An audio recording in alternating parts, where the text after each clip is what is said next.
Hello बच्चों, कैसे हैं आप सब लोग। आई होप सभी बहुत अच्छे होंगे। तो आज हम पढ़ने वाले हैं अपनी वर्कशीट कार्यपत्र 3, कक्षा हमारी 10वीं है, विषय हमारा हिंदी है और तिथि हमारी 9 जुलाई 2021 है। निम्नलिखित गद्यांश को ध्यानपूर्वक पढ़िए और पूछे गए प्रश्नों के उत्तर दीजिए। तो पढ़ना शुरू करते हैं। इस बात में कोई शक नहीं है कि तकनीकी हमारे जीवन का आवश्यक अंग बन गई है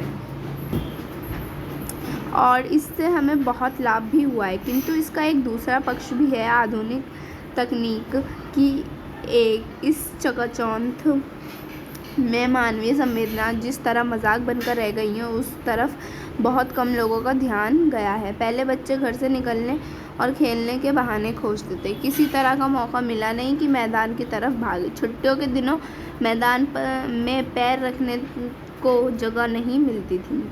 बच्चों का हुजूम नज़र आता था। मैदान में सभी बच्चे अपने खेलने की जगह बांट लेते थे। किसकी टीम कहाँ खेलेगी, यदि कोई उस जगह पर खेलने आ जाए घमासान मच जाता था। साथ में खेलने बच्चों में मित्रता की भावना बढ़ती, आपस में भाईचारा बढ़ता। आज की हालत बिल्कुल उल्टी है। बच्चों के लिए खेल का मतलब हो गया है कंप्यूटर गेमिंग। कंप्यूटर पर खेलते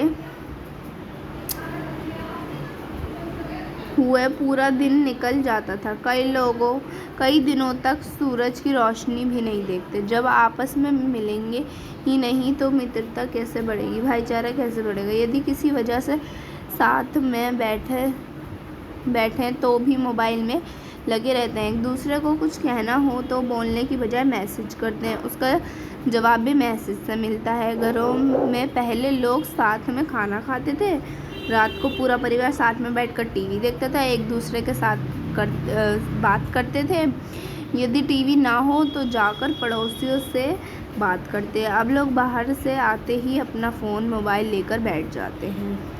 ठीक है, परिवार वालों को आपस में बात करने का समय ही नहीं। बच्चे माता पिता से बात करने के बजाय मोबाइल पर चैट करना ज़्यादा पसंद करते हैं। अभिभावकों को पता ही नहीं चलता कि मेरे बच्चे के जीवन में क्या हो रहा है।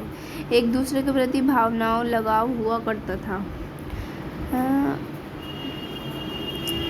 वो दिनों दिन कम हो रहा है। अपने परिवार वालों के साथ कई दिनों तक बातें नहीं होती। इस परिवार के सदस्यों का दूसरे पर जो प्रेम हुआ करता था अब वैसा नहीं रहा। एक ही घर में रहकर भी लोग एक दूसरे के लिए अजनबी हैं। तकनीक के आवश्यकता से अधिक प्रयोग में मनुष्य भावना शून्य हो जाता है। ठीक है, तो ये था हमारा पैरा। अब हमसे पूछे गए हैं कुछ क्वेश्चंस। तो इससे पहले मैं आपको बता देती हूँ पैरा में हमें क्या समझाया गया है कि पहले के जो लोग थे बहुत मिलजुल के बहुत अच्छे से रहते थे और सबसे बहुत अच्छा से बात करते थे और एक ही साथ रहते थे, और अब ऐसा कुछ नहीं होता है। ठीक है, तो क्वेश्चन फर्स्ट में हमसे पूछा मानवीय संवेदनाएं किन कारणों से मजाक बनकर रह गई हैं। तो वो क्या कारण है, तो ये रहा हमारा आंसर। जैसा कि हमसे पूछा गया था कि किन कारणों से मजाक बन गया है, तो बच्चों के लिए खेल का मतलब हो गया है कंप्यूटर गेमिंग, कंप्यूटर में गेम खेलना इस तरीके से। और दूसरा क्या कारण है, कई दिनों तक सूरज की रोशनी भी नहीं देखना, है ना। ऐसा और भी आप लिख सकते हैं, जैसा कि बाहर जाकर नहीं खेलना। ठीक है, चलिए उत्तर नंबर 2 से पहले हम इसका क्वेश्चन देख लेते हैं। तो ये रहा क्वेश्चन, साथ में खेलने से क्या लाभ होते हैं, कि अगर साथ में खेला जाए तो उससे क्या क्या लाभ होते हैं। तो ये रहा हमारा उत्तर। देखिए, जैसा कि हमें लिखा है, साथ में खेलने से बच्चों में मित्रता की भावना बढ़ेगी, आपस में भाईचारा बढ़ेगा, है ना। तो उनमें क्या होगा कि दोस्ती अच्छी होगी उनमें और अच्छे से भाईचारा रहेगा। फिर तीसरा क्वेश्चन हमसे पूछा गया है, एक ही घर में रहकर भी लोग एक दूसरे के लिए अजनबी हैं। पंक्ति का आशय स्पष्ट करिए, पंक्ति का क्या मतलब है। तो चलिए, तो ये रहा हमारा उत्तर 3। पंक्ति का यह आशय है कि लोगों में एक दूसरे के प्रति जो भावनात्मक लगाव हुआ करता था वो अब दिनों दिन कम हो रहा है। एक दूसरे में जो प्रेम हुआ करता था वो भी अब कम होता जा रहा है। ठीक है, तो ये आपका उत्तर 3 हो गया। चौथे प्रश्न में हमसे बोला गया आजकल बच्चों का पूरा दिन किस प्रकार खेल में निकल जाता है, कि वो किस प्रकार के खेल खेलते हैं जिनमें उनका पूरा दिन निकल जाता है। तो ये रहा उत्तर नंबर 4। आजकल बच्चों का पूरा दिन कंप्यूटर गेमिंग में, मोबाइल फ़ोन में ही निकल जाता है। तो किस तरीके के गेम खेलते हैं? कंप्यूटर गेम, मोबाइल फ़ोन में, है ना, उनमें उनका दिन चला जाता है। फिर हमसे 5वें प्रश्न में बोला गया उपरोक्त गद्यांश का उपरोक्त शीर्षक लिखिए।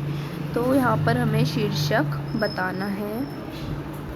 तो ये रहा हमारा उत्तर 5।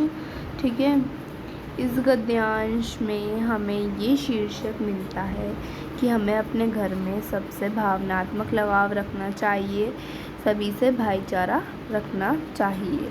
ठीक है, यानी कि सबसे प्रेम से बोलना चाहिए, सबसे अच्छे से बोलना चाहिए। अगर आप इसमें कुछ ऐड भी करना चाहते हैं तो आप कर सकते हैं। ठीक है, तो बच्चों यही थी हमारी आज की वर्कशीट 3 कक्षा 10वीं की हिंदी की। ठीक है, सो आपको मेरी वीडियो पसंद आई हो तो प्लीज़ लाइक कीजिएगा, चैनल को सब्सक्राइब कीजिएगा। Thanks for watching my video.